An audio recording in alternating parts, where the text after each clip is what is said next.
2024च्या विधानसभा निवडणुकीच्या पूर्वी महाराष्ट्र सरकारने महिला सक्षमीकरणासाठी मुख्यमंत्री माझी लाडकी बहीण योजना आणली आणि त्यावेळेस ही योजना अतिशय लोकप्रिय झाली आणि तेव्हा प्रत्येक बहिणीच्या चेहऱ्यावर एक आशेचं हसू होतं. सर्व धर्माच्या बहिणींनी सरकारला भरभरून प्रतिसाद दिला व देवेंद्र फडणवीस यांचं पूर्ण बहुमताचं सरकार 2024 रोजी महाराष्ट्रात सत्तेवर आलं. पण काही महिने लोटल्यानंतर सरकारने KYC कागदपत्र पडताळणी व निकषात न बसणाऱ्या लाडक्या बहिणी या योजनेतून अपात्र केल्या.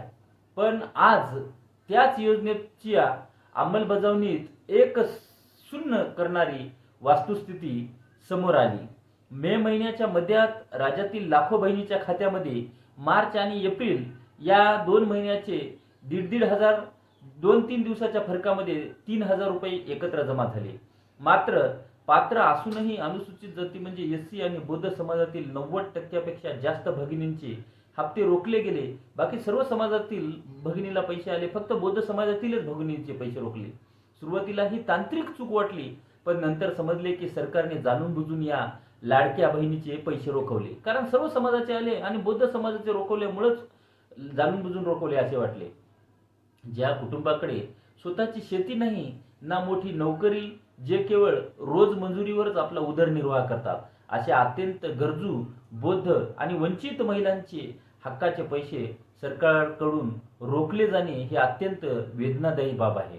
आमची भूमिका एवढीच आहे, आम्हाला सरकारला एवढंच म्हणायचं आहे की सरकारच्या तिजोरीत जर पैसे नसतील तर सरकार या योजनेचा लाडकी बहीण योजना बंद करावी. सरकारने या योजनेचा आर्थिक परिणाम जर आपल्या तिजोरीवर पडत असेल तर लाडकी बहीण योजना ही सरसकट बंद करावी. कोणा एका जातीची बंद करू नये. केवळ एका विशिष्ट समाजाचा निधी रोखून धरून त्यांच्यावर असा अन्याय केला जाऊ नये असे आमचे म्हणणे आहे.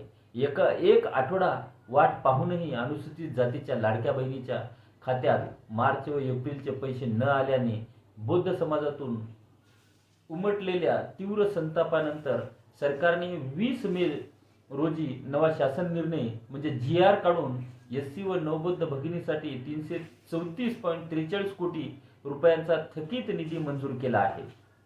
तसेच दर महिन्याच्या 10 तारखेच्या पर्यंत लाडक्या बहिणीच्या खात्यामध्ये पैसे जमा करण्याचा आदेश सुद्धा या शासन निर्णयामध्ये सरकारने दिलेले आहे.